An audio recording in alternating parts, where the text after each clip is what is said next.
Knock it off. Go lay down. Go lay down.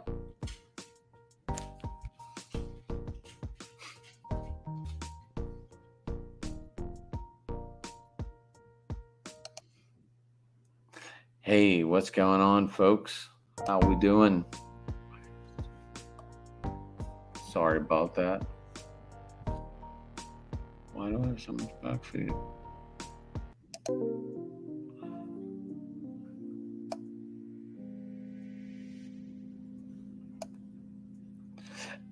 Anyway, we are going to talk some dolphins tonight, and I am going to bring in my guest.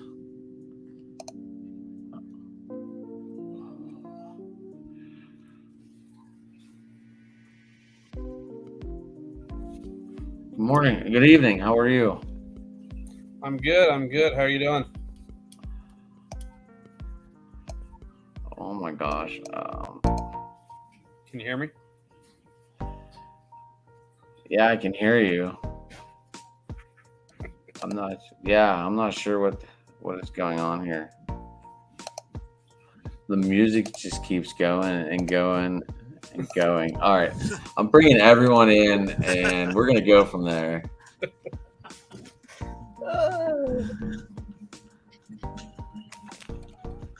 Turn into a nightmare. Dan said being last. He was the first, Brian. Holy crap. All right, guys. How are we? This is the most exciting intro I think I've ever been a part of, bro. I mean, I'm ready. Let's get this lit. Let's go.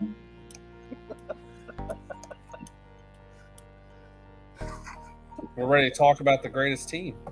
Well, on my show, we call them America's Team. Damn right. Listen, I'm in Orlando. I have 6 season tickets. It's a long drive, bro. It's a long, especially when we're losing. It's a long drive back here on Sundays, I got to tell you. So this year, I'm going to enjoy my drive back. I'll tell you that much. All right. Am I good now? I know what happened now. I mean, I feel like we're in the elevator, and that's cool. I'm cool with it. It's got this cool jazzy vibe almost. Like I want to get a little cognac. Got my cigar going. I mean, it's cool. Anyway, I had my YouTube up, and it was playing and repeating what I was saying, so I was all thrown off. Like what, man? Okay, so let's go through our guests tonight. Who do we have? You want me to introduce him? Or? First, we have Dan Brian Miracle up on the Welcome in. Well, this has been my first wild entrance into any of my shows. So every show you do, you learn something. And I learned tonight that you got to make sure your YouTube is not on your live feed as you're going. There you go. Woo! All right. Little technical difficulties, but here we go. So we got Charlie and Dan. I met these guys at the Scotty Fishbowl little live after draft class we did. Yep. I can't wait to hear about their recap. We're going to recap with those guys on October 30th. Might even have a live tailgating bandit, huh? Oh yeah, that's right. I'll be collecting some money. Oh yeah, the Ohio State bet. That's yeah. right. That's right. That is that. Then we have the commissioner down there. How you doing tonight? Doing well, my friend. Thank you so much. We're just wrapping up our Seattle Seahawks show on TSS Fantasy, so that was lots of fun.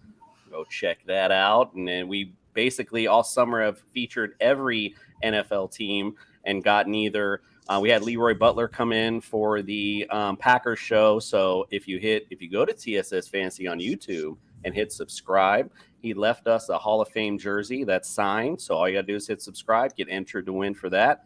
We even had Disney's Imagination Movers in for the Saints. We've had all types of people in just to talk about specific teams.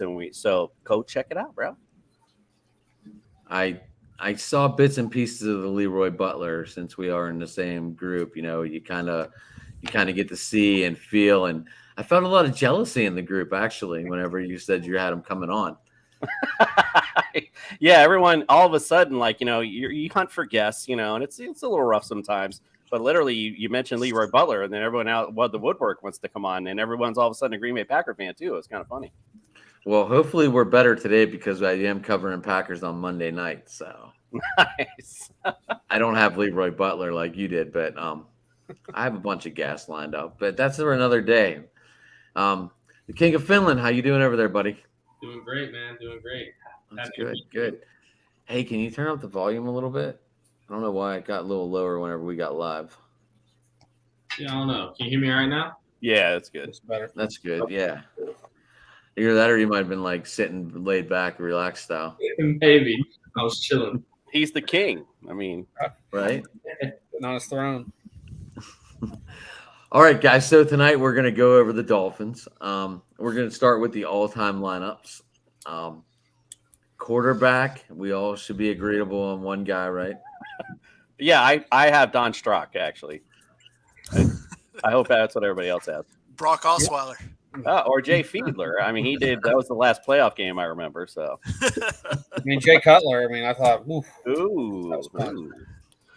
Yeah, it's Danny. I mean, that's obvious. Dan, the man. The franchise, the Dolphins. I mean, what else are we gonna call him? So yeah, that's an easy one for us.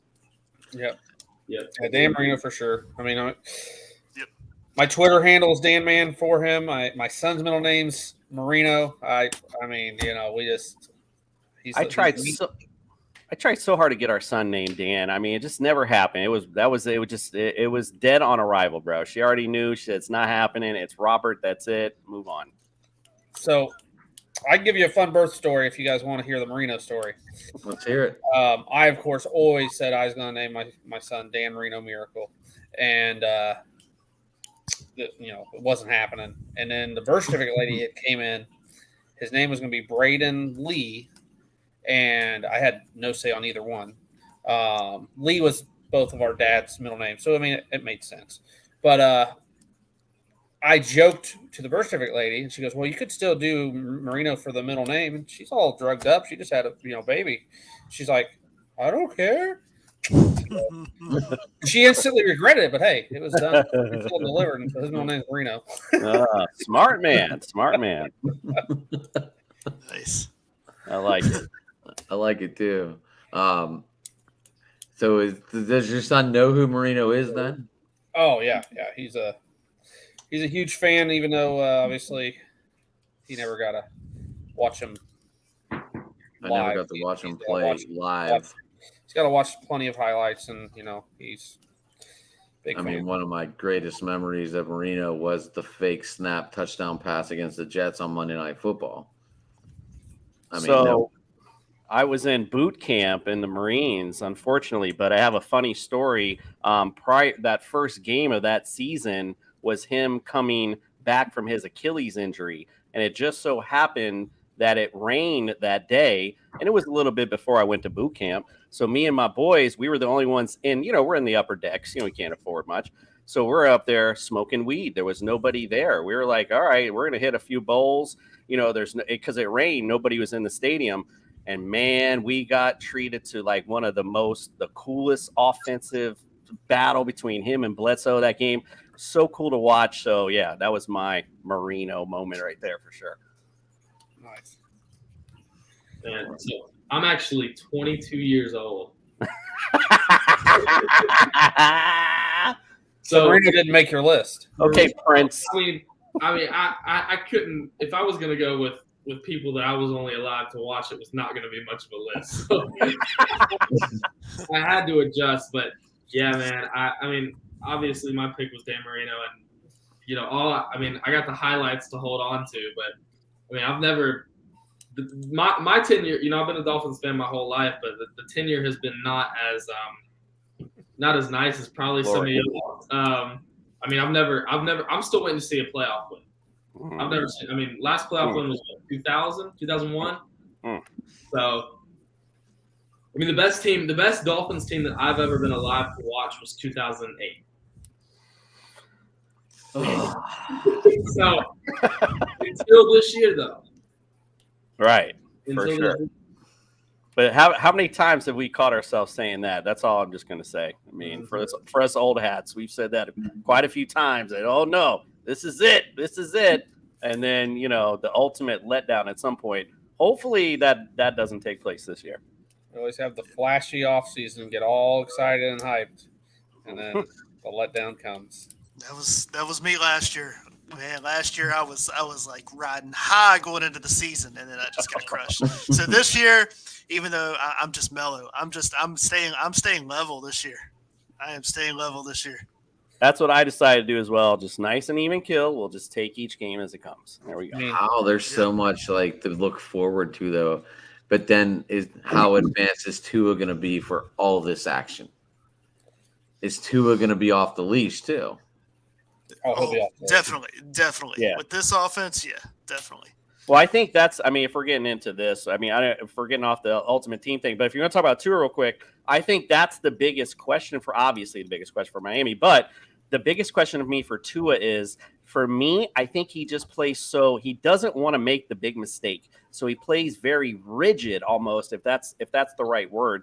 And can the coaching staff now say, look, bro, you got Tyreek Hill and you got Waddle. All right. When you're in trouble, how many times have you seen Patrick Mahomes be like, and just throw it as far as he can and let go Tyreek Hill go get it. So can they put that in a Tua? Can say, hey, you got to be this guy. You got to be a little more looser and be able to just let it go sometimes.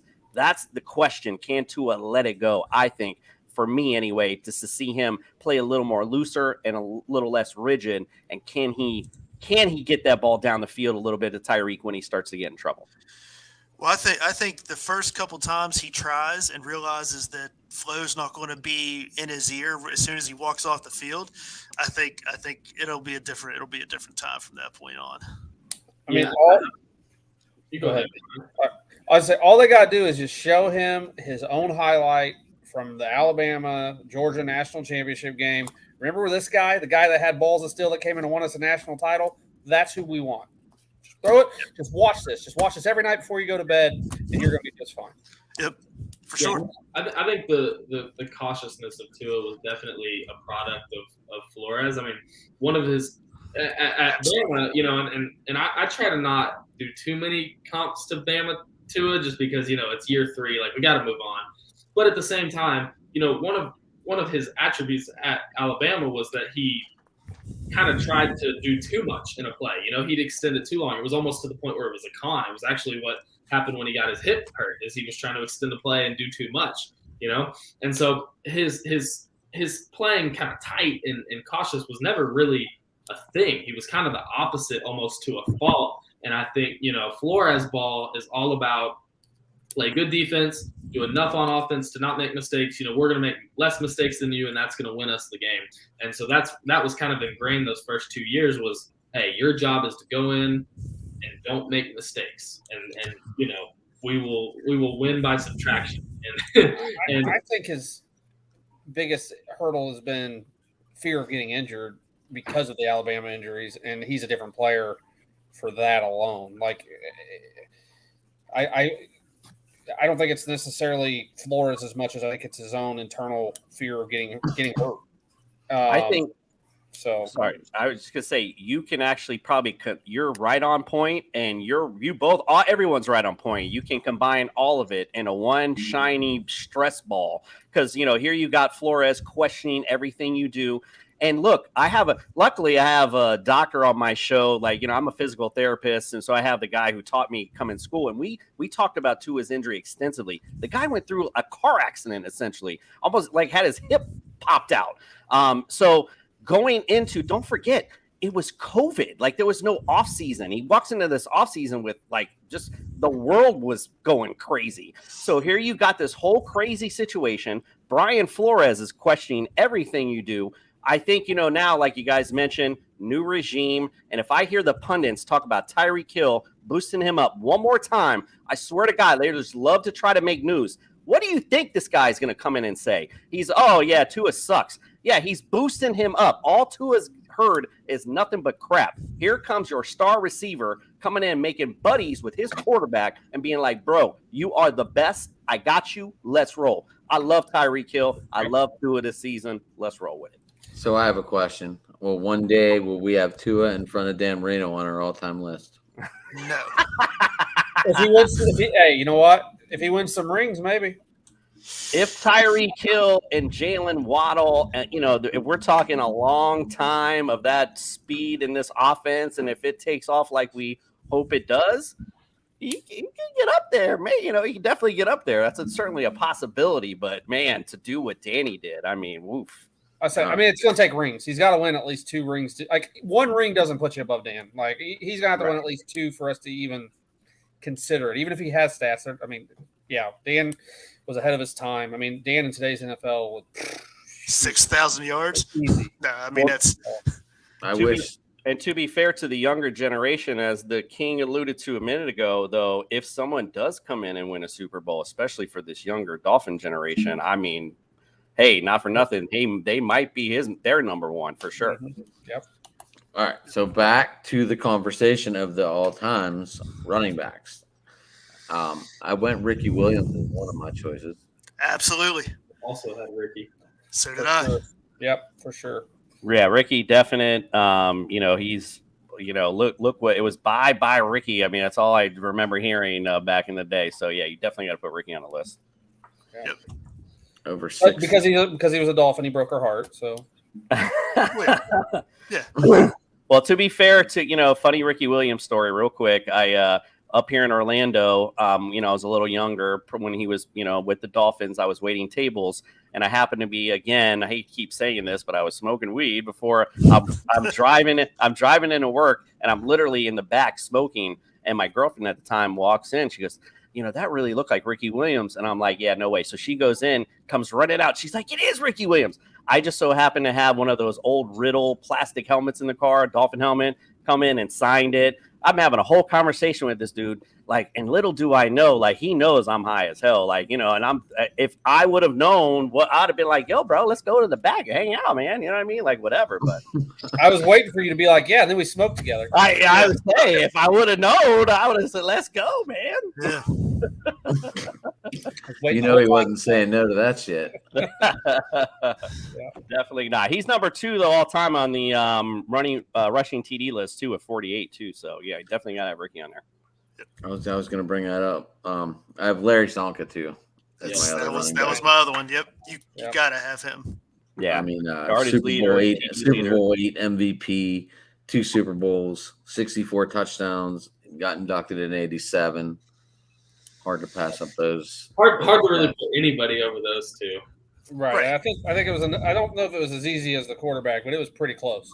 I mean, I look. It's not like we've had a stellar string of running backs with the Dolphins. I mean, it's before Marino running back and the after Marino running back, right? Because he never had one. Right, he never had one. Right. What was it? Lamar Smith, right? Kareem Abdul-Jabbar. Kareem Abdul-Jabbar. Yep. Pete Byers and Kareem Abdul-Jabbar is only 1,000-yard rushers. Mark Higgs had a couple good years too with Danny. So yeah, little Higgy baby. Yeah, I was such a huge coming out of college and then going with the Saints. I was such a huge Reggie Bush fan, and when he signed with the Dolphins, I was ecstatic. And then, he had an okay few years, but it wasn't like the electrifying Reggie Bush that I was hoping for and expecting. Yeah. No, for sure. I think you really have to watch their college years and learn where to put them and let them excel in that. Like Pete Carroll at the time was really good at picking players to play the part. Like he must have watched them over and over again to know exactly where to use like Reggie Bush, even a Matt Barkley. He had the Lindell White, Reggie Bush combo. He even knew in college he wasn't going to be a every down back, but he was so good you had to get the ball in his hands. And then obviously came in the NFL and they tried to make him an every down back and didn't quite work out. Nope. Just like I thought Pete Carroll was going to take Kenny Pickett, but I thought that was more of his style of guy to go after in the draft. But did that come up in your conversation before the commissioner? No, actually, it's funny you brought that up. Nobody brought that up at all on the panel. We just were talking about we just talked about what they're looking at right now, and what a lot of the consensus was they're just looking to tank right now. That was what the consensus was on our panel, anyways. Bryce Young or C.J. Stroud? Who do they want? That was C.J. Stroud. That was what the conversation alluded to. It was like, okay, and then later in the year, you play Atlanta, because I asked everyone their favorite game. One of my co-hosts said their favorite game is the Atlanta game later in the season, because that's the C.J. Stroud Bowl. Yeah. All right. I'm an Ohio State fan. C.J. Stroud, I think, can be special, but so could Fields, so could Haskins. It's kind of getting to the point of, It's hard, man. It's just it's just such the difficulty of play is just so lower, because you just got a top O line. You got, C.J. Stroud last year was thrown to Chris Olave, first round pick, Garrett Wilson, first round pick, Jackson Smith and Jigba, who's probably going to be number 1 wide receiver off the board, top 5. Jeremy Ruckert, tight end, got drafted. A whole slew of O linemen that are going to be drafted, and not to mention Travion Henderson, a name that not many people know, 2024 class running back, who's probably going to be RB1 in 2024. Just an unfair cast. It's hard to get a true read on a quarterback that's just thrown to dudes who can, get 5 yards of separation on every route. Right. Yeah, Justin Fields. I watch every Ohio State game, and Justin Fields to me was better than C.J. Stroud is. I agree. And C.J. Stroud seems to be the most consensus top pick, and everyone's ready to give up on Fields because he's in a horrible situation. But I think if the Bears don't kill him first, he's got a chance to be special still. But yeah, Stroud, I'm not sold that he's number one. I kind of have that feeling too. I agree. I think 2019 Fields was pretty considerably better than 2021 Stroud. Especially, Stroud got better, but at the early in the year, he struggled. He was not lighting it up early in the fairness, though, he was a redshirt freshman who had never started. I think we'll see. What Stroud does this year will be very telling, because the crazy thing is Ohio State might even have better receivers this year than last year, and they had 2 top 15 wide receivers picked. It's hard to even put those into words. Oh, by the way, our receiving core is probably better than it was last year, and we just lost 2 top 15 wide receiver draft picks. We've turned into an Ohio State Buckeyes conversation here. Right. Obviously, some stuff we don't have to deal with as Dolphins fans. All right, so that's why we're talking about it. All right. No, that is one of the hardest things, and there's just so much more dominance in the college field when it comes to talent versus not fully skilled like the NFL. Let's be fair, though.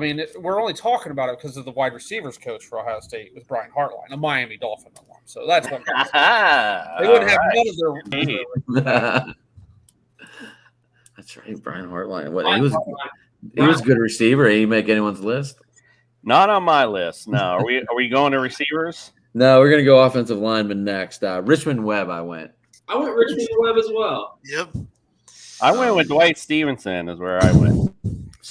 Richmond Webb had 7 straight Pro Bowls, 2 first-time All-Pro teams. I think he only missed 1 start in his whole career. Those are all good guys, but y'all missed it. This one was the easiest one on the list. You're probably going to say my honorable mention. I bet. I just Laramie Tunsil. Yes. That was exactly who my honorable mention was. Oh, that's true. That is true. He was he's been very valuable, to say the least. Yes. Right. He's been more valuable when he wasn't. Right. When he was, but Laramie Tunsil was. Wow. To this day, it's the greatest haul for a player, other than maybe. And it's still going. So. He certainly might have had the best draft night party. That's the way it looked. Right. And he was a gift for that. Thank you to his was it his stepdad or something, for leaking that on the draft, letting it fall in our lap, didn't for us to turn him into all these picks. we probably don't have Tua without it. I mean, it's been a gift that. You're right. Yeah, I stand corrected. That's a definite honorable mention, or definitely the easiest one of the night. You're right. Yep, I had it in parentheses in my little notes. Honorable mention, Laramie Tunsil. That's good. That's good. I didn't catch that. That's good. Yep. All right, we going to receiver. Well, I was going to go tight end, but we have a comment real quick from we've Frankie James. Go ahead. Laces out. Laces How we doing? out. Laces out, Frankie. Well, Gracie. I love it. You know, some Ray Finkel there. All right, so what you want to go tight end? You said? I do. I went Bruce Hardy. Yeah, I mean, he's 7th all time. I mean, on the receiving yards list, 2,455 and 25 TDs. I mean, who else could it be? I mean, there's some honorable guys there. Keith Jackson, Troy Drayton. I mean, there's been some few guys that Farrell Edmonds. There's been some guys that have played the position well, but Bruce Hardy's been definitely the man. Maybe it's recency bias, but I really liked McMichael. Like I just loved watching. I actually went Randy McMichael too. I got McMichael, but we had 2 on the list, so I had McMichael Right. and you talk about recency bias. I got Gesicki. That guy's he's here now. I mean, he hasn't had the time yet, but he's going to put up a career year and then he's going to leave us. But let's enjoy him while we have him. So he frustrates me a little. I'll be honest. I see him a lot. I feel like he tries that one-handed BS too much. I really don't. I really just sometimes I'm like, look, bro, just catch the ball. Quit showboating. I don't care. No one cares that you're one-handed and you barely got in. Catch the ball, bro, period. So I feel like, that's my only thing with Gesicki, and I feel like that's why they didn't look to him long-term because of things like that. So we'll see. Yeah, I tend to think it's more the fact that his blocking. I mean, George Kittle, the Mike McDaniel offense, Kittle, as great as he is at receiving, he's the best blocking tight end in football, and I think that they want him to show that he can be an inline blocker to make the offense run. So, well, I'll tell you what, the underrated hire of the offseason was John Embry, the tight end coach from San Francisco. If anyone can teach Gesicki to block, it's that guy. That dude has been super tenured in the league, had a great track record.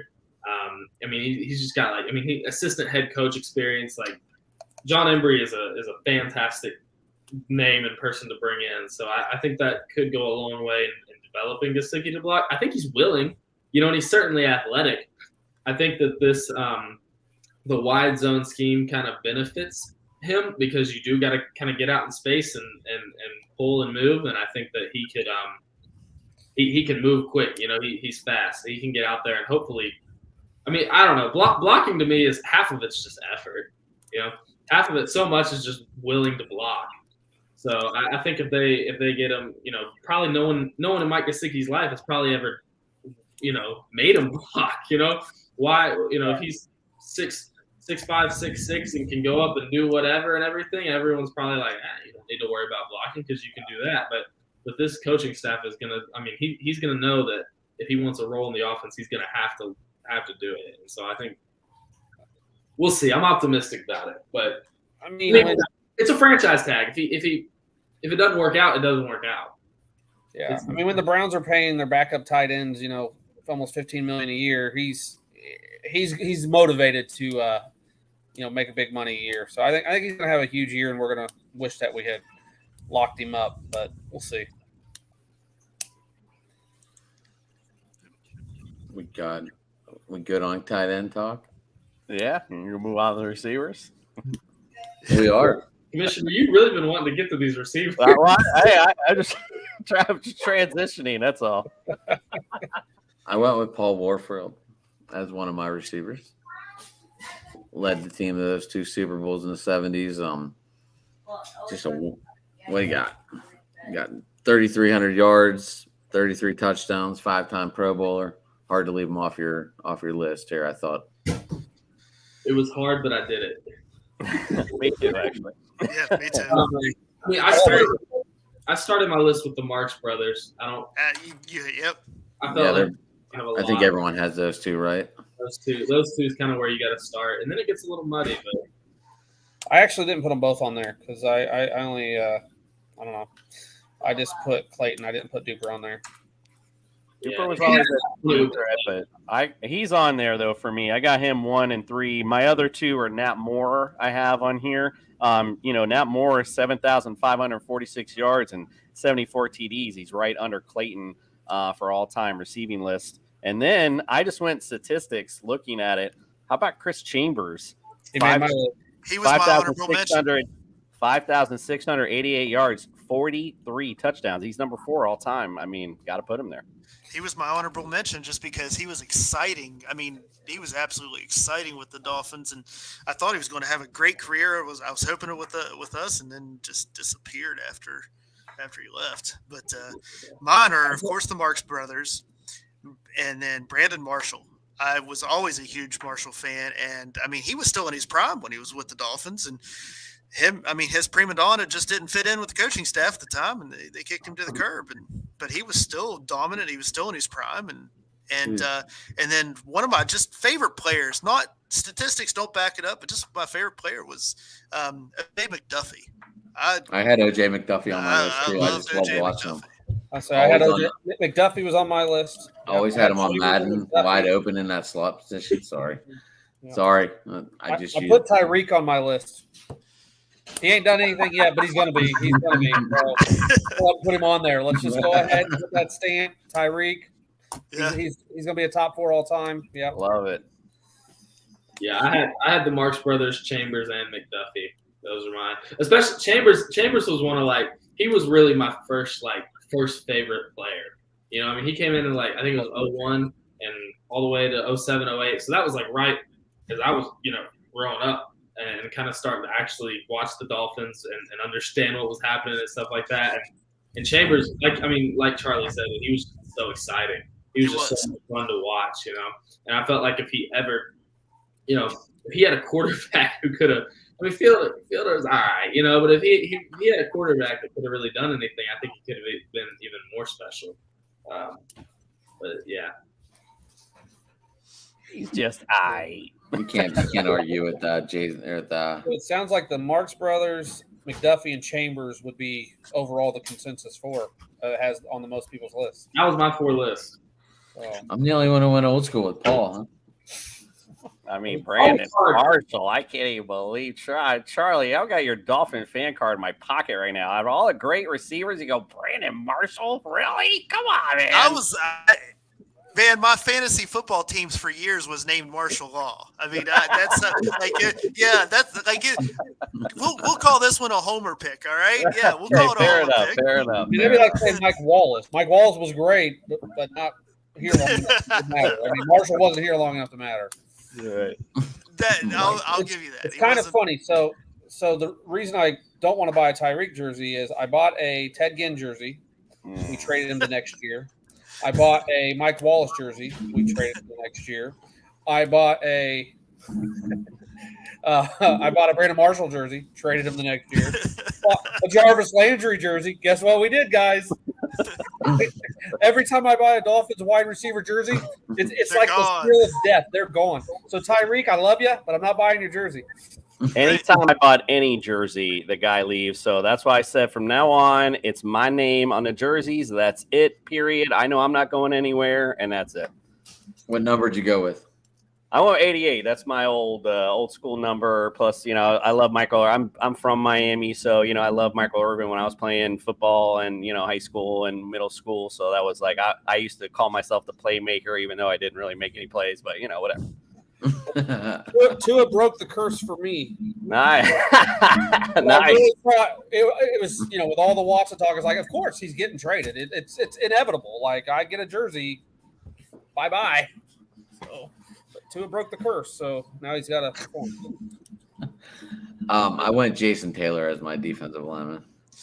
I mean, come on. Yeah. I don't think there's really any other. Such a hybrid at the position too. It just changed, revolutionized almost that position, the way he played. Well, yeah, because he's one of the best all time in the NFL. Not just the Dolphins. He's one of the best in the entire NFL history. And the only thing, like I guess in my mind, I would love to move him since he did play some outside linebacker, move him to the out He did. linebacker Come or on now. the linebacker's position, so I can Try it. put my boy Tim Bowens in there. Oh yeah. Well, that's Charlie. Charlie. He Him and played Daryl defense- Gardner. He played defensive end for 90% of his I season. know. He I was not a know. linebacker. I'm He just did that trying to when get a technicality to get my he boy did that Tim when he in became there. a trader. He's like, hey, let me go somewhere else and play outside linebacker for them, little trader. He wanted to give Tim an honorable mention. I mean, that's fair. That's I fair. would have given Cameron Wake my That's what I was about to say. I had to go with one honorable mention here, and I just couldn't leave Cam Wake off this list. Obviously, he's going to be over Taylor, but man, I mean, for how many mediocre and bad teams we had over this past stretch, I mean, Cameron Wake was just like, I mean, you watch football in that stretch, waiting just for a Cameron Wake sack, and that was the best thing that was going to happen on Sunday. Oh yeah. He's the last jersey I've bought was Wake. All right. If Wake, Wake, it's such a cool story coming from the absolutely. CFL and I was everything. gonna say, yeah, if he wouldn't have started in the if we had had him longer, I think he would have been right there with JT because he was. Yeah. I mean, but watching them both, it's JT's definitely number one, and I think Wake's a very strong honorable mention though. Let's correct one thing though. It wasn't the best thing on Sunday, bro. It was the only thing. Right. Oh man. Tough times. Yeah, that was one of the toughest decisions I had to make was how many linemen to do. We could have went through the whole thing and it would have been probably an extra half hour, by talking all 10. So I had to do it with 1 and 1. I went Zach Thomas, obviously, as the linebacker. Yeah. How he is not in the Hall of Fame is such a that's exactly what I was about to say too. I think we're all in the same boat, like same numbers, if not a little better in some areas than Urlacher. I mean, I just I totally don't get it. Yeah, and that's not even like a lot of Dolphins opinions, like there's a lot of homer opinions out there and stuff like that, But that's one that's pretty I mean pretty even a lot around the league outside of Dolphins, like everyone pretty consensusly agrees that Zach Thomas needs to be in the Hall of Fame. I mean, Brian Urlacher himself is one of the biggest advocates to get Thomas in the Hall of Fame. I mean, it's just it was Ray Lewis, Brian Urlacher, and Zach Thomas. They were all three. Just that was the middle linebacker position for years, and we all know. I mean, no one's going to argue that Ray Lewis wasn't the best of the three, but you could easily take your pick out of Thomas or Urlacher, and both of them are Hall of Fame worthy. And for one to be first ballot and one to be waiting this long, it's a travesty. Yeah, I agreed, 100%. Is there a reason why? Preach.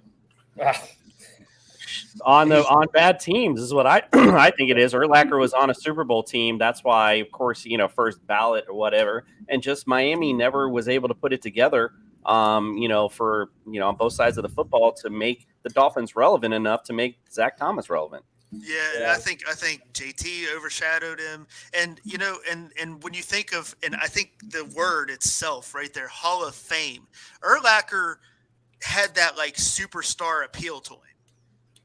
Zach Thomas never had that. He didn't have the superstar appeal. He didn't have the persona. He didn't have the following that Urlacher had.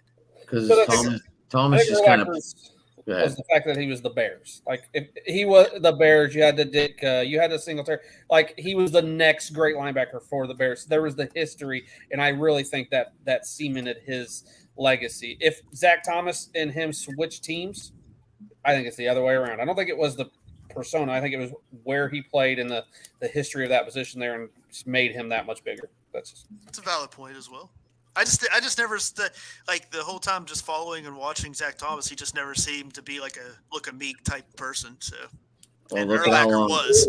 He's kind of just not the super marketable prototypical type. He's a gritty guy, super undersized, super not very good looking. Yeah, I mean, just like not the marketable type. Oh, and he played a quiet game. JT was the superstar of that team. He simply was. Dancing with the Stars. I mean, come on.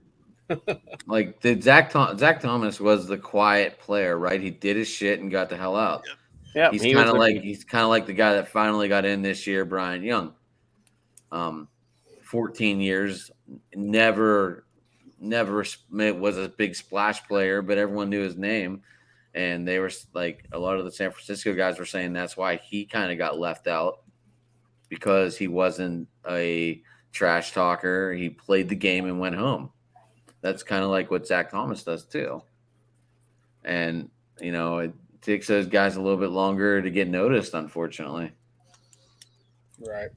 But Zach Thomas will be in the Hall of Fame one day. Damn well better be. You had 2 linebacker spots on here. Yeah. What's everybody's number 2? That's what I want to hear. I had It might be Brian interesting. Cox. Brian Cox was mine. Yeah. Listen, I wanted to get Brian Cox, but I went with Nick Boot. I can't even pronounce his last name. Bonacani. Yeah, Nick Boot. Bonacani. I mean, he was on the Super Bowl teams. He was a big part of that defense. I just felt like, and I looked at, stat wise, he had some good numbers. I thought Brian Cox wasn't here long enough to really justify placing over a guy who won Super Bowls here as a leader. So I just want to say I have Nick as well. So I second that. Obviously leading that no name defense and the 72 Dolphins and all that greatness. But Brian Cox, I think you brought him up.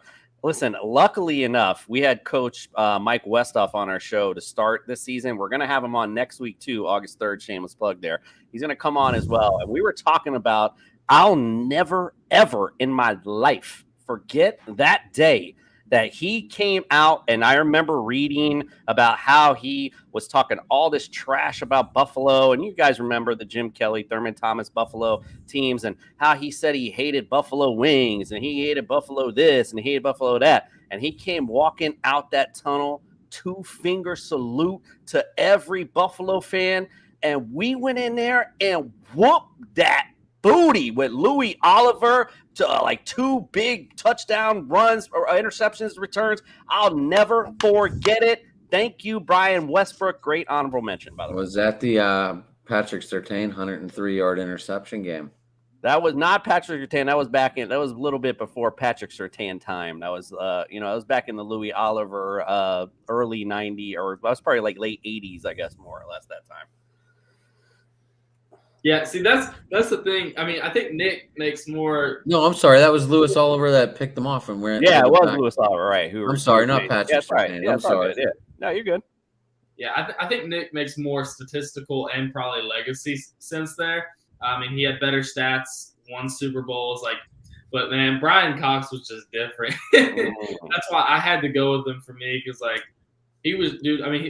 Just one of those guys that was just feared, Feared like no other. Don't forget too, because of Danny, we always were looked at as that soft little aerial team. He brought us some attitude and swagger. So yes, Brian Cox for sure is definite up there, no doubt about it. Yeah, he was my number 3. I think, I think we got a pretty consensus top 3.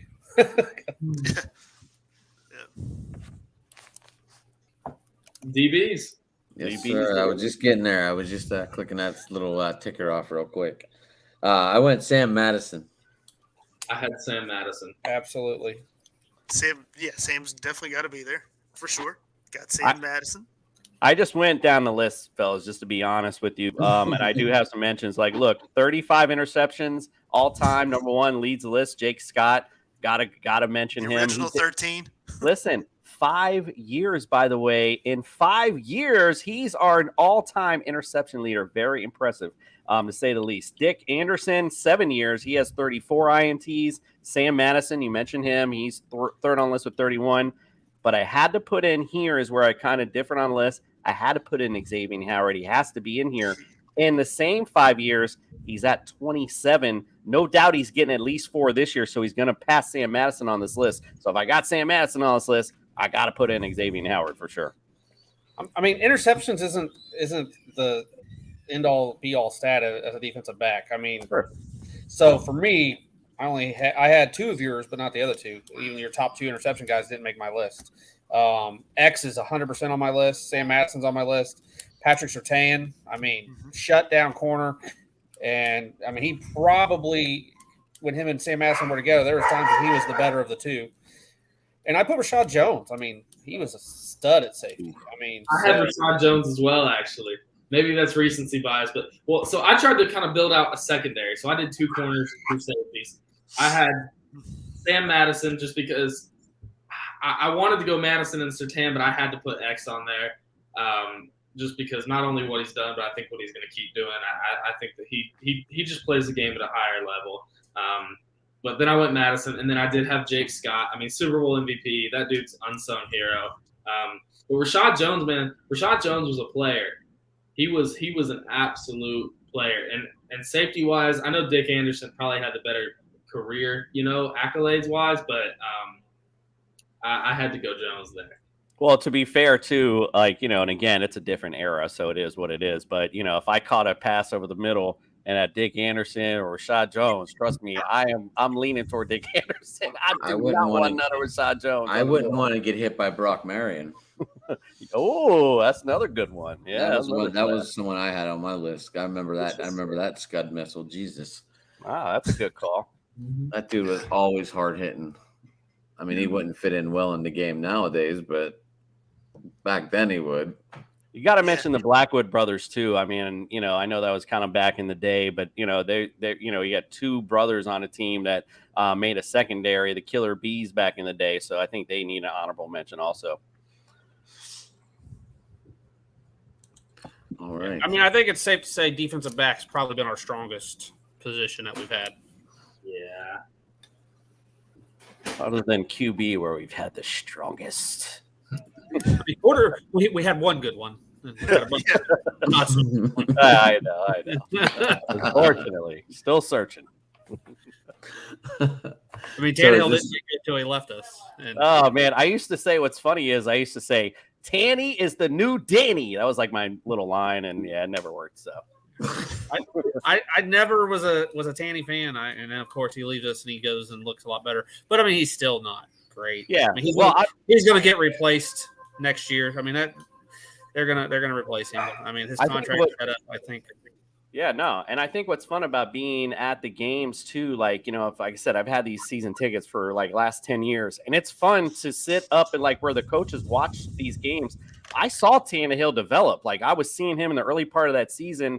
He was, not seeing people wide open down the field. I'm like, God, this guy's awful. And later on, you started to see him develop and see those players. And then he got hurt that year. And, I thought that was the year that we were really going to take that next step. And, and unfortunately, the injury really, I think. 2016 really is one of those real big what ifs, because we were just coming off that playoff appearance. That was going in that year. Was that the year we had the playoff appearance that year? We were coming off the playoff appearance. That was the year we had the appearance, that one. Yeah, so we had that playoff appearance that year. I mean, if he was healthy. Yeah, right. You never know what could have happened. They went into Pittsburgh, unfortunately, with Matt Moore, got sliced and diced, unfortunately. That one hurt. So, I mean, at least it wasn't the Ravens. They own us in the playoffs.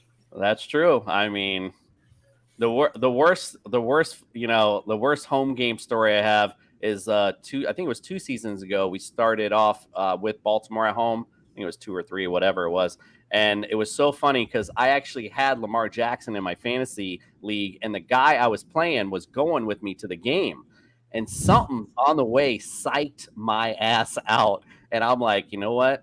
I'm not going to start Lamar today because, I'm here to root against him. I don't want, and that was the game. Of course, he had 6-7 touchdowns.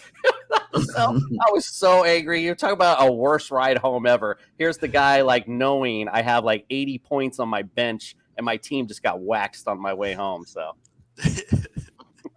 it's so hard to pick people in your own division in fantasy. Because you're going to see them 2 times a year. Like you just said, you had the Baltimore game and you're going to the game. So you're like, do I start them? Do I not? It's so difficult to make those decisions. Like I had the hardest time drafting anyone from the AFC North for the longest time. I still do. Yeah, it's hard. It's hard. It's definitely, I mean, it's luckily the Jets are really bad, so it makes it easy to not have to draft any Jets because you don't have to worry about it. So, like if you're building a dynasty, do you go after Breece Hall? I don't believe it. I think Michael Carter's the better running back. I mean, yeah, I wouldn't go any Jets right. I mean, there's nobody on the Jets right now and anything right now. I would be comfortable enough going, investing in a dynasty league. Definitely not. All that face, Ben. You're thinking Garrett Wilson. Thinking about his choices in ladies, but that's about it. Not Zach Wilson. Yeah. All right, I misheard you. My bad. See, you got me on the milk. That Zach Wilson story is pretty humorous, actually. Yeah. That was hilarious. Did you see his? I think it was his Instagram story or tweet after a few days. It said, "Been out of town. Did I miss anything?" I was like, you know what? Respect. Like that's what I'm talking about. You're like, life's too short. You got to laugh at yourself. I mean, he went to BYU, right? Them Cougars. Lots of time to learn those, right? But like the funny story was like he only dated the dude's mom because he was dating his ex-girlfriend. Yeah, or something. Yeah, it was some weird IA, whatever. Like I said, I mean, it's hot. She's pretty hot. I mean, she's hanging around the house. I mean, you're watching the car. You remember back in the day those little thoughts you had. Hey, maybe the neighbor will come over. Hey, it actually happened for Zach. Good job, bro. But hey, you know what? If that story's true, that bodes well for us Dolphins fans because that means he's that petty that he's more worried about getting revenge on when he could have anybody. Great, be that guy. Don't I'm much rather. Which I don't think Zach Wilson's all that. I think he's going to be the latest Jets flame out. So, Agreed. Yeah, they have a lot of those, just like Cleveland. Didn't have Ben Roethlisberger owned Cleveland. In Cleveland, he had more wins than all their starting quarterbacks his whole career in Cleveland. Pretty impressive. Until Baker Mayfield came in. Baker finally took it, and they're like, "All right, you're gone." Yeah, right. Yeah, exactly. They're like, "Shit, a winning quarterback. See ya." Can't have that.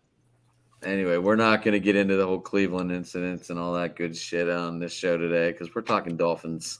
Well, we do got to talk about Baker. One thing, Progressive got rid of him before they filmed a commercial of him moving out of the stadium.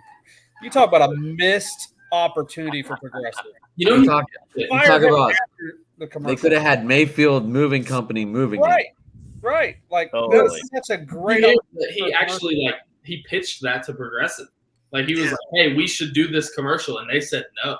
It was an idea that came up. Like he was like, "I'm in. Let's do it." And literally, the only thing that you would have to worry in that is that you're going to upset Baker Mayfield. The one dude who you're worried about stepping on toes about is on board, and you don't do it. Oh, isn't it Allstate Field? Isn't that where he was going? Isn't that the name of the Panthers field? I thought it was Bank of America. I thought they were, but maybe I'm wrong. Oh, I can't keep track of all the changes. Yeah, I can't either. I don't know. I thought they were, but so I thought it was Allstate. I don't know why. It would have been funny. It would have been funny. Yeah, it is Bank of America. Okay. So we go from an insurance company to a bank. Yeah, and we won't even get into what the Steelers did. It's still Heinz Field. Oh, yeah. I call it. Just like at Star Lake Amphitheater, it'll be Heinz just like Field. it's still Joe Robbie and more. Well, Star Lake. Just to let you know, Charlie, Star Lake is back to Star Lake. Is it? Are you kidding me? No, it came all the way back around. Oh, nice.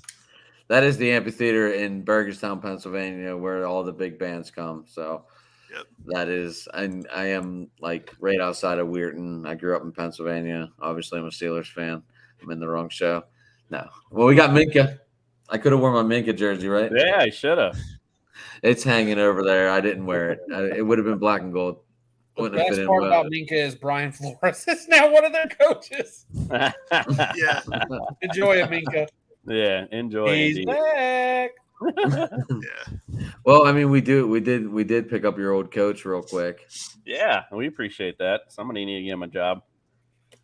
but that's a whole other story too. I mean, So anyway, how is this offense going to feel this year? Fast. Tua is Speed. going That's to, it. It's just speed. Tua stays healthy. Tua wins the MVP. That's how good it's going to be. That is a hot take, as they would call it in the Bruh. broadcasting world. Bro, you know. We're Dolphins If he fans, stays all healthy. right? Don't be my buddy. I got a buddy who's a Dolphin fan. Every year, it's our year. Oh, this ain't I'm our year. tired of hearing it.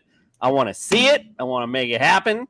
But I do agree. I don't think MVP, but I think he could have a huge season. Like I said, I've talked about this before on my show.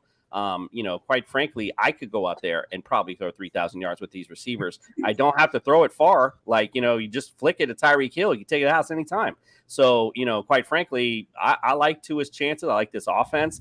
Not only we're talking about Tua a lot, we're talking about Tyreek Hill and blah, blah, blah. But how about all these running backs that just That's exactly it. It's just speed. We got all over the field. Right, and we don't have just that one. We have a stable. And there's a stable of guys in there that we could just churn and burn all year long. So look, and I mentioned this too. It's you guys know it's hot as hell right now. If they can get this running game going right now with this freaking heat, say night, you want to come to Miami, you're going to be sweating your little booty off over there in the visitor section where the sun stays on you the entire time. I promise you, you're going to be in trouble. They're going to start out really hot if they can get this running game going. Well, they got Sonny Michel. They got Chase Edmonds.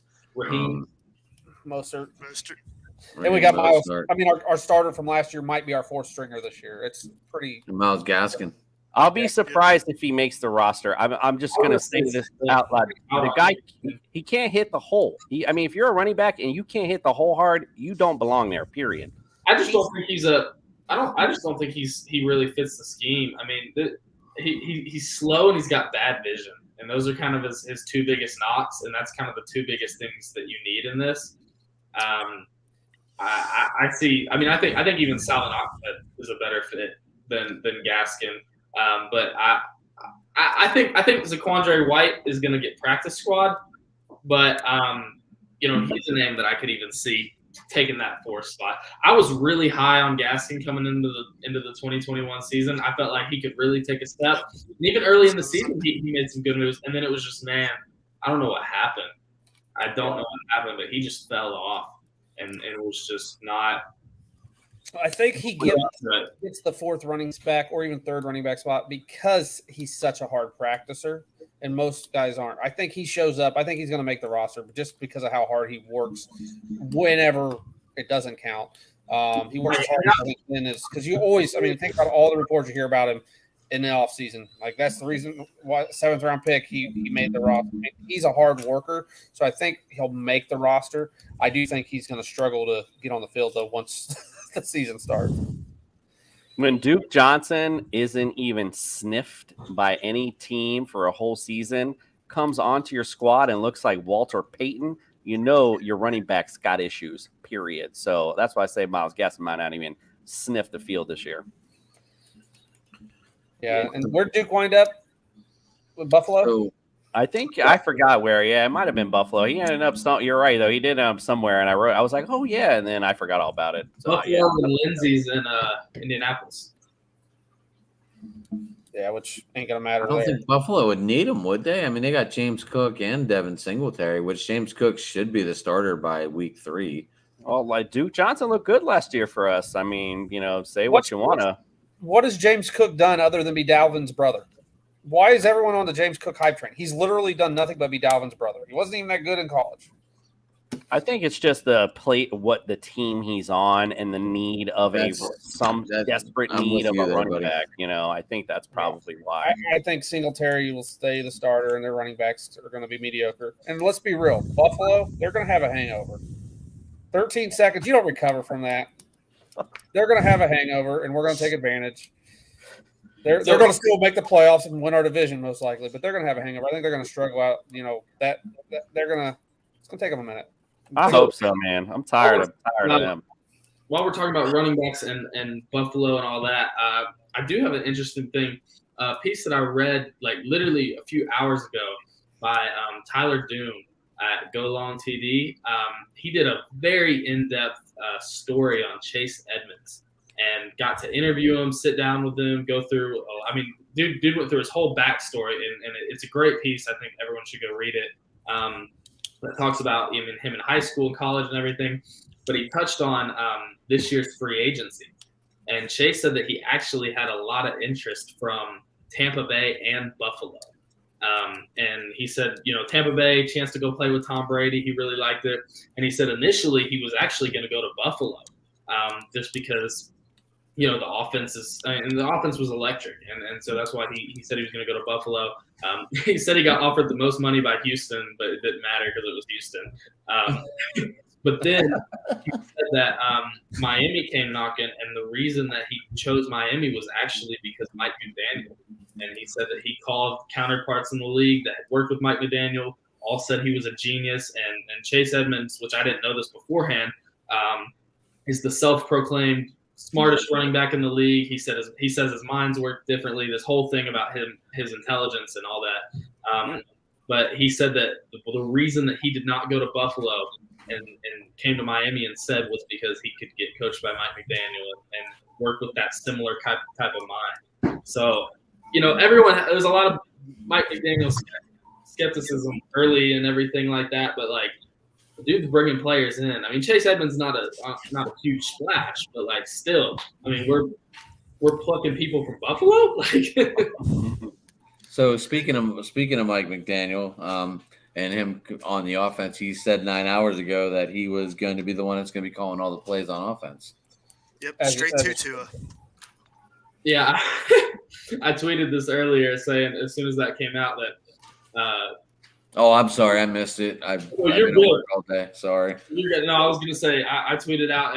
Barry Jackson was the one who came out and said it, and I said that's bad for us because we're going to lose the competitive advantage of the teams not knowing who our play caller is now, because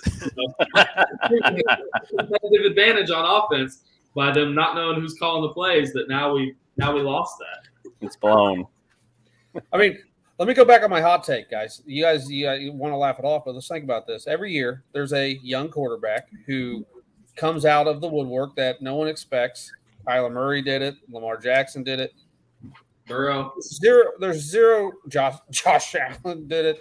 There's zero reason to think that this year couldn't be Tua with what they gave him. That's why I say if he stays healthy with Mike McDaniel as the coach, I think that's a huge part of it. We're going to actually have an offensive coach who many regard as a genius.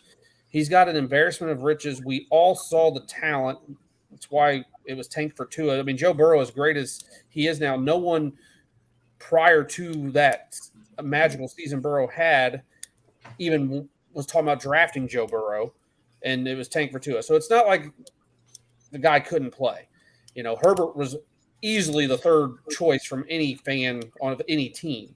So with what he has now, he's actually got an offensive coach. And I mean, he's not only is he not going to say healthy, like co-offensive coordinators. I mean, it's been a joke. And he's got, like you said, Tyreek Hill is 100% in his corner. So I really think odds are extremely good, like 500 to 1. Put your money on a $20 bet, win $1,000 when Tua wins the MVP this year if he stays healthy. It's a low risk, high reward, but I really think he's got the ability. We all know that, and he's got the right coach. He's got the right talent. So I don't think it's as bold, and that's not me saying all of a sudden we're going to the Super Bowl, because I think the Dolphins could be the best team in the AFC, or they could be the 12th best team in the AFC, because the AFC is so stacked, and we got so much unknown with a brand new head coach. But I don't think it's as bold as it sounds. It's opposite of what everyone else says, but I think Tua, if he stays healthy, guys, you'll be surprised. Is Connor Williams going to be the anchor? Who knows? He's supposed to be center. I mean, I can live with him at the center spot. Give it, an Armstead at tackle is going to be beautiful. And honestly, a couple of them young linemen, you don't need them all to be Pro Bowlers. If you got two Pro Bowlers and you got, you just got to keep your quarterback up. Exactly. And here's the thing too about offensive line play. it's really hard when you don't have any good offensive line and you've got all younger linemen. You know, it's really easy for the line to fall apart when you don't have anyone good on there. But when you've got some actually good offensive linemen, you can actually live with one offensive lineman being pretty bad and the rest of the O-line being good to sustainable. You know, because there's ways you can move protection and give that person help to you know, kind of mask it a little bit. But when the Dolphins' problem is they just got way too young, way too quick on the offensive line. They put all their eggs in the draft basket and didn't give any of these guys time to develop and just, you know, hoped. It was all hope, you know, and it blew up in their face. But I mean, we got the 49ers offense. Yeah, I mean, scheme, and I don't think there's anyone that would argue that they have more skill on their offense than what the Dolphins have. Yeah, I mean, I think Jimmy G or Tua. Not many people are going to say, "Give me Jimmy G." I mean, I think we should see. Well, even San Francisco fans are screaming for Trey Lance. Yeah. So, we'll see how that works out for him. I just can't believe how far Jimmy G's fallen, but his arm has definitely weakened. That was what I learned the other night with the San Francisco crew. So well, they got to sell themselves on Trey Lance. Let's be real. Right. Yeah, I mean, I've been trying to watch a lot of 49ers 2021 tape to just kind of get a taste of what this offense may look like. And one of the unforeseen takeaways from that was Jimmy was bad. Like I always thought, you know, I mean, you know, I watched San Francisco in passing, you know, NFL fan, but I'm not watching every single 49ers game. I always thought Jimmy G was, you know, average game manager. He will go out there. He may not win a game for you, but he won't win for you. And after actually like watching their games and diving into the tape and everything, like he was losing them games. Like he was bad. Like that, especially that NFC Championship. I mean, he was horrible. I just surprising.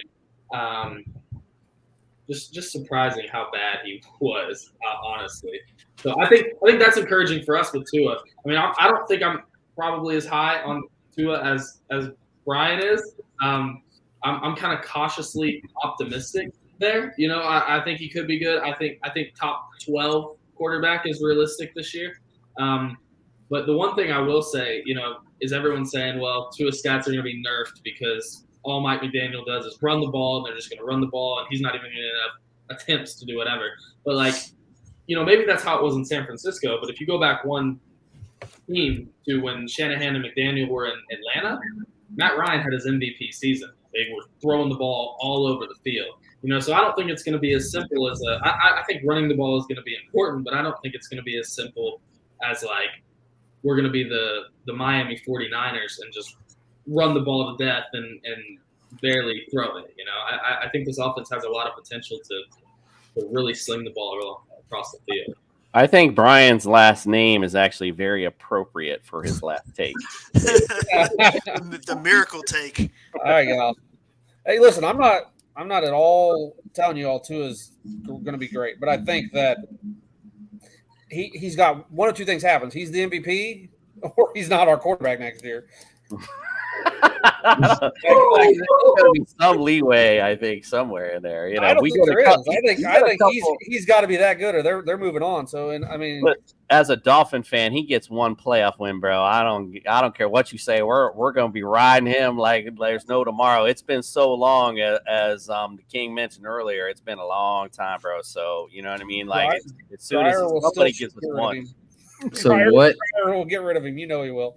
So what I'm getting out of this is the offense is going to put up a lot of points and just pray it's more than what the defense lets go, right? I know the defense is good. That's the thing that's good about this team. We got a great defense, so that's definitely not it at all.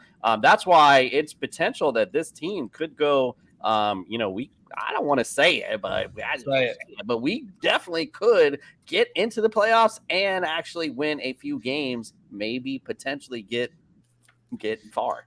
Yeah, I think the only thing that worries me I'm calling for MVP. He just called for a Super Bowl. The start of the schedule, the start of our schedule is so brutal. It really is. Yeah, you got New England, Baltimore, Buffalo, Cincinnati. So What or Or I know we've been running this an hour, guys. Oh yeah. But I know some of us have to get up for work, and we don't have the energy of the 22-year-old in the room anymore. But what are your quick expectations? And then we'll wrap this up real quick. I mean, I'm sure we could sit here and talk every position, but we're not going to. But what are your expectations of the year? Like season, just regular season wise, and where they think they're going to fall into the division. So we'll just do this like rapid fire. I know it's almost pushing midnight by the time we kick this thing, but let's wrap it up and go from there. And then if we want to come back and meet halfway through, we're more than welcome to do that. All right, Brian, go ahead. You start. You want me to start? Yeah. Yep. No, I think we need to hear from the King. I want to hear what the King says. He's got the optimism of being a 22-year-old. So let's hear it. All right, 22-year-old. Let's hear it. So I'm gonna go 12-5, second place in the division, one playoff win, and you lose in the second round of the playoffs to I don't know who.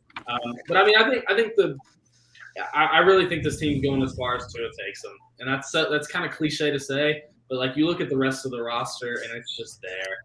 You know, I mean there's still some question marks here and there, but like.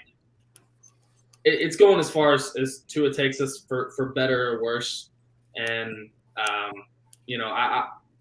think he plays well this year though, dude. I think he plays well, and that's why I think we get our first playoff win. Yeah, Charlie mentioned the beginning part of our brutal schedule, but as I said earlier and alluded to earlier, if in mini camp we get this running game, established with this defense. We could start out really hot. And that to me is what's going to be the difference in this season. If we start out hot, we can certainly end hot the way the schedule breaks down. I like the Dolphins' chances. I'm kind of in the same boat as the King, around 12-5. I got us 2 playoff games. I don't like 1. I like 2. I don't know if we're going to get it. So you're thinking win the division, get the bye week, and then win 2 games. We're definitely not winning the division. Sorry. Let me preface by that. Unfortunately, Buffalo, I disagree with Brian. There's no headache, bro. These guys are good. They're constantly good. Yep. I mean, you're seeing them in person every time they come down to Miami and wax us.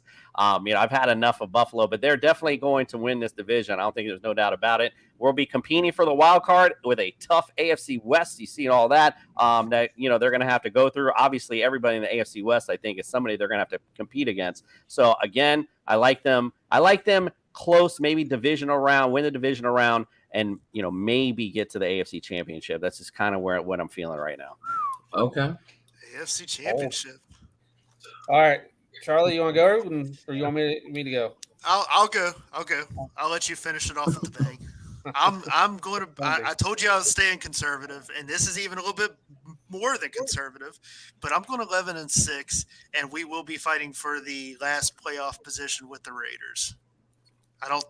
Yeah, and if we get into the playoffs, we could definitely win a game. But we'll be fighting for that last playoff spot with the Raiders. I just have that feeling. See, and you all thought I was too optimistic. You guys are crazy. We are not winning 11 games. We're not winning 12 games. We're only winning 9 games because Tua is going to miss 3 or 4. Because that's what he does. Like I said, if Tua stays healthy, he can win the MVP, but he's not going to because he doesn't. So 9-8 is my prediction. We missed the playoffs. Tua's gone. We go load up. Seattle, I'm sorry, we're coming for Stroud.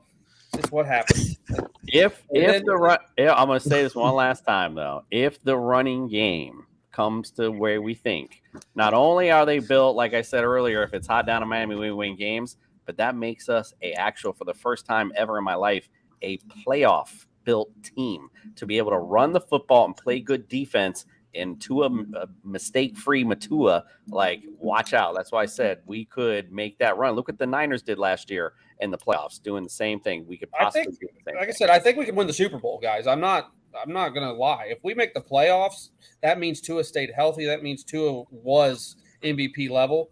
And if that happens, we could win the Super Bowl because we have the talent on both sides of the ball. But I don't think it happens. I don't trust Tua to stay healthy. I think he misses at least 3-4 games. And in the AFC this year, you can't You can't have that, and because of that, I think Dolphins missed the playoffs. The AFC is too stacked. Right. It is. And I think Arizona is going to learn the biggest lesson by letting Chase Edmonds leave. Because, I mean, I'm in Pittsburgh. I learned that James Conner is not the everyday NFL back. He was for them. He was for them. He was damn good for. Yeah, you got to remember, though, Conner was a 1-2 punch in Pittsburgh. And then whenever he was the solid number one, he was not. Yeah, I think Connor's going to regress a little this year. Living up to expectations. Well, I fantasy like James Conner, the whole story, the cancer survival and all that, but he's not, without that other mix, he's not a number one. Well, here's the last thing I'll say, because you talked about Tua, moving on from Tua. If Tua starts to struggle this year and you start thinking about 2023 quarterbacks, I know Stroud and Bryce Young are going to be the first names coming to your head. Go watch a little bit of Kentucky football. Go watch a little bit of Kentucky football down there in Lexington. Will Levis might be the best quarterback in this class. No. I'll put it out there now. I'll put it out there now. We're not even thinking this is bad juju, bro. This is not the juju we want to starters. We're closing the show out. We don't want to close the show out. If Tua struggles, we're gonna be hell no, Tua ain't gonna struggle. We're gonna be fine. We're going to darn Super Bowl. All right, let's go. Yeah, I think Tua's going to play well. I do think he misses time, and that's going to hurt us. I don't think we're going to miss the playoffs because Tua struggles. But back to the commissioner's statement earlier. You literally came out and said I could be back there and throw for 3,000 yards. So it's Bridgewater. Even if Tua misses, could the fill-in, whoever Bridgewater? the backup is at that time, come in and do a great job? He could, but the AFC it's such a murderer's row that you're like one mistake is going to cost you in the AFC this year. Like, and that's why I think we're going to only win 9 games and I think Tua is missing 3 to 4. I think it depends too if the commissioner is actually our backup. Bro, I can't even see over the line, so that's definitely. That's definitely wishful thinking on my part. Bridgewater got benched for Drew Lock, who Seattle is counting on to help them get the number 1 pick. Just saying. Right. I think he's probably an improvement over Brissett, but that didn't take much. Well, boys, you guys trying to come back like mid-season here and see how we're doing? Absolutely. Maybe we'll throw in some more people. Who knows? Yeah, I'm good with that.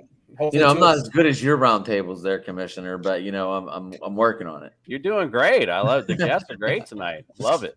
First time hanging out with these guys. When we meet again, and on pace to an MVP, so you guys can all tell me you were right. So, but no, I hope I'm talking about your MVP prediction coming freaking true. Whatever. Like I said, he's 50 to 1 odds. I think it's worth a $20 bet. You win $1,000. It's worth. You're going to have a permanent place on my show if that comes true. That I assure you. Hey, I guess I got the Lamar right when he was 75 to 1. That was a nice payday. Fuck yeah. 2-8 Lamar. No, but the rookie Lamar didn't look very good. So that's true. I know. Unless you sit him on your bench and he goes nuts. So. Anyway, yeah, that was a long day. I think I was playing Lamar Jackson that weekend too. I was like, why do I even have to look anymore? He's already thrown 7 touchdowns. I'm already done. Like on my bench. Yeah. So and to your listeners, hey, I host a fantasy show, so yeah, come listen to my advice. Well, just to let you know, you're talking to 2 people in the Scotty Fishbowl. All right. Yeah. But anyway, King, how do they get a hold of you? Oh yeah, you can find me on Twitter at King of Finland with the PH, just like it reads right here. All right. Commish? All right, you can find us. My show is TSS Fantasy. It actually, believe it or not, stands for The Shit Show, so you can't miss it. TSSFantasy.com. You want to check us out. Hit subscribe. If you're check us out on YouTube, like I said, we're giving away a Leroy Butler jersey, Hall of Fame jersey. It's signed. We're giving away Hall of Fame weekend for our new subscribers, so come check that out. We're going to have lots of contests this year as well, including we did this last year, that we're going to have a fan experience with us. Come down with TSS to the Dolphins Jets game and come hold the flag on the field prior to the game. So that'll be another contest we'll be doing as well. So you want to come check us out. Again, TSSFantasy.com, the fantasy show of the people. You got that, boys? You guys are Miami fans. Fly down and be on the field. So that's it. Come get it. Charlie? Mine's simple, at Chuck Cavalier. And I just talk about all kinds of crazy crap on my Twitter. So, Crazy crap followed. yep. I love it. I got my Twitter handle on here at DanMan2133. Twitter, obviously. Way to follow me, find me. Not as active as I want to be on Twitter, but trying to get a little more active. Sweet. And you can find me at Sports Talking It. And guys, I had a good time tonight. I hope we, like I said, we'll meet up again in the middle of the year and we'll see how the MVP talk's going. Absolutely. Can't wait for that. Right? Yep. Me neither. Sure. All right. Any other conclusions? That's it. Good luck. Good luck, everybody. Fins up. Hope we have a good season. We talked about it earlier. I just pray it's not this big letdown. Let's just let the season build up and let's finally get in the playoffs and win a damn game, please. If it's a letdown, though, Brady's coming next year. So I mean, there's our next level of optimism because we're Dolphins fans. That's what we fall for. That's it. Or I'm going down there and suiting up. That's it. Period. There you go. All right, you heard it here first. The commission's going to be suiting up if he has to. Yep. Well, guys, it's been fun, and I am signing off. And right now, Have a good night.